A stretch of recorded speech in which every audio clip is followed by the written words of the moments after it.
Good morning. How delicious is this day? You are with Black Crow Walking, and we are studying A Course of Love by Perron. Let me read it to you. We're in the Prelude, and we're up to Prelude 23. Seekers are but another category of those who at the precipice act as if they have hit a wall rather than come across a bridge. It is precisely the place at which you stopped that you must return to.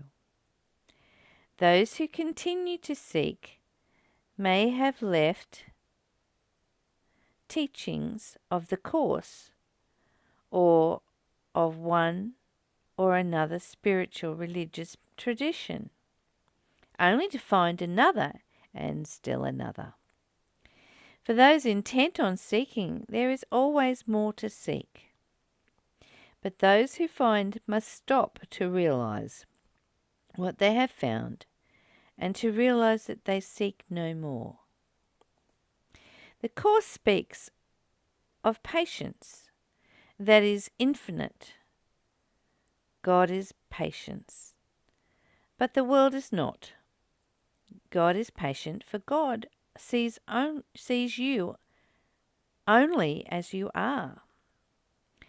The Christ in you is also still and ever present.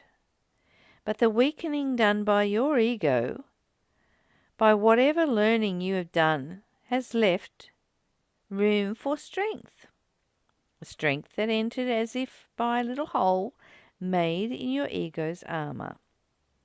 A strength that grows and grows, impatient with delay.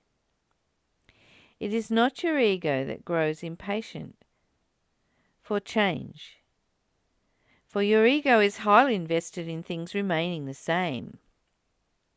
It is rather a spirit of compassion that reels at the senselessness of misery and suffering. A spirit that seeks to know what to do.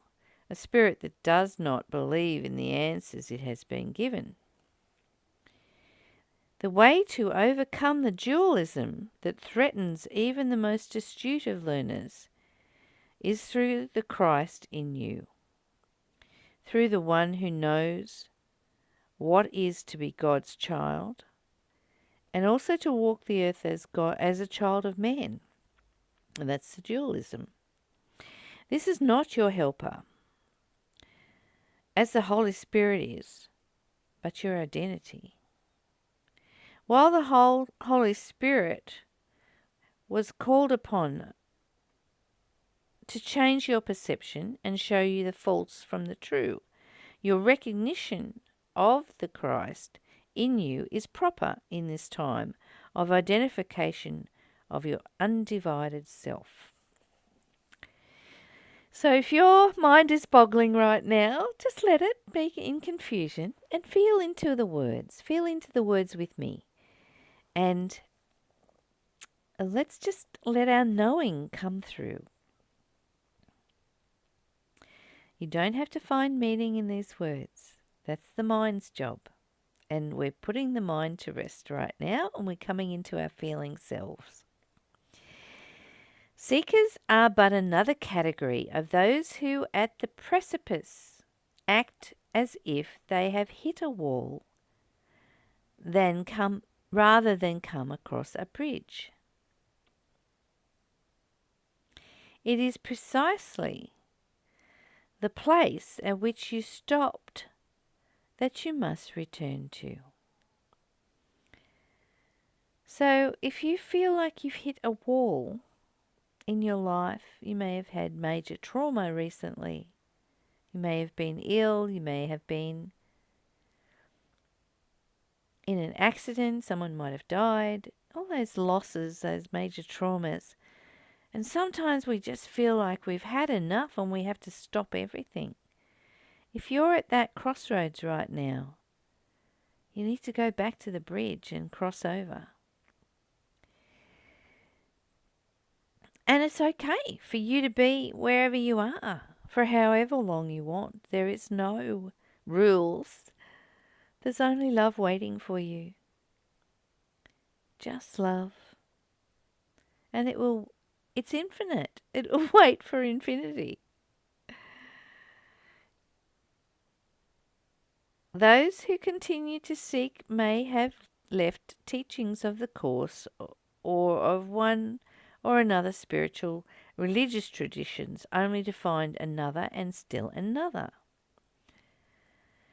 So for those who are intent on seeking, there is always more to seek.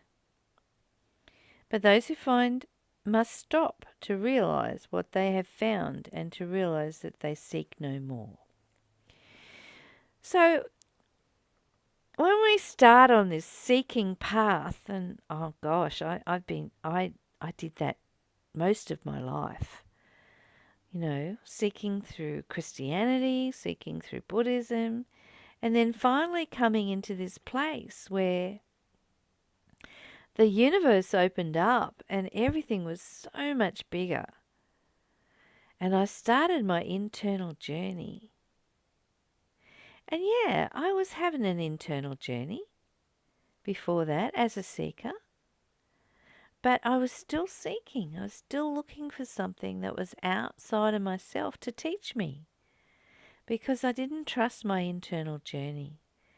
And that internal journey is where divinity is, and that can guide you as it's guided me.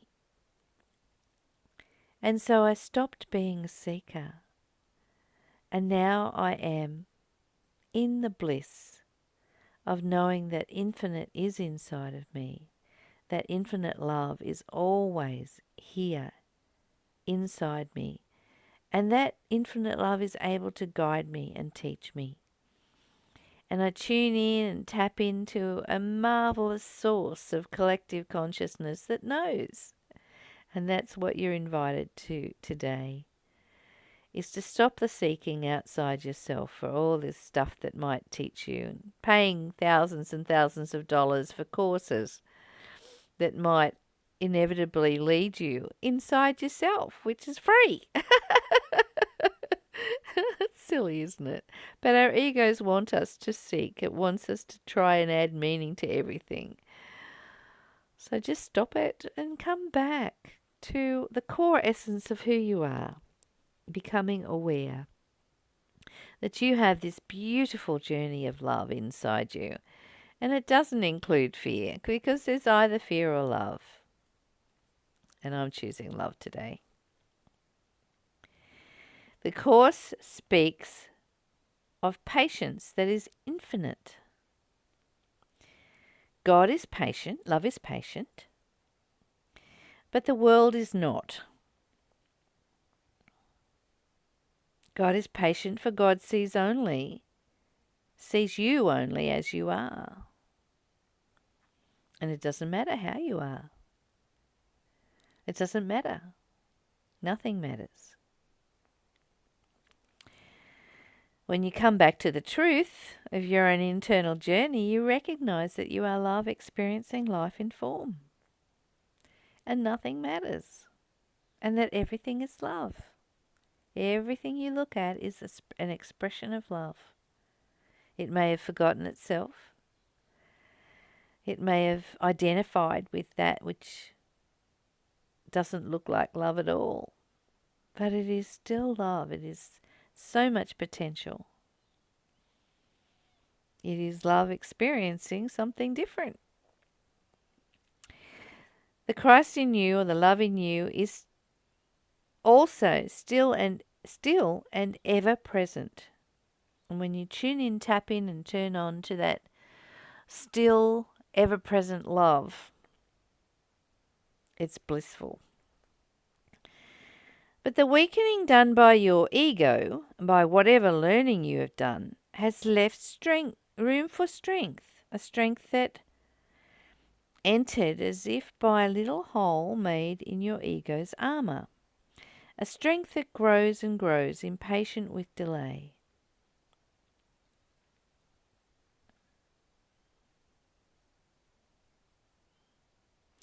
A strength that grows and grows, impatient with delay.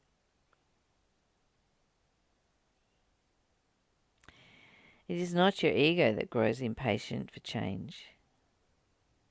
For your ego is highly invested in things remaining the same. So if it's not our ego that wants this change, it's impatient for the change, what is it? It is rather a spirit of compassion that reels at the senselessness of misery and suffering. I don't know about you, but when I heard about the Ukraine war, I reeled inside at the misery and suffering, the senselessness of it. I reeled at the senselessness of creating a world disease called COVID. It doesn't make any sense to me. It's senseless suffering, senseless misery.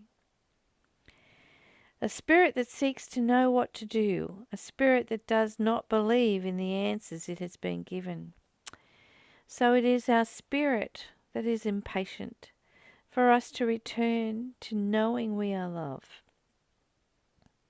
and being that in every choice, in every moment of now.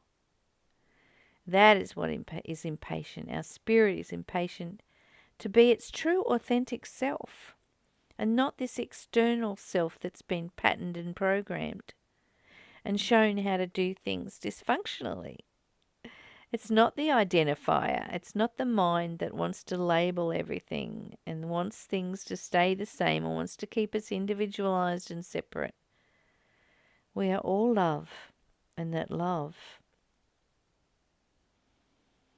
brings us to that still place inside us, brings us into the silence, brings us into the bliss of the truth. We are love. I'm going to leave it there. I hope you enjoy your day and that your day is filled with love from all expressions of love, that you may shine that love out into the world as you give it to yourself. Give that love to yourself today in the form of self-care, self-love, self-nurturing, self-kindness. Find all those beautiful, delicious self-love words and bring them into play. And anything that's not making you happy, bringing up your joy, stop. Because you're coming from your ego when that happens. Just stop and return to love. What does love look like here? How can I see this differently? How does love see this? I love you. Blessings on your day. Bye for now.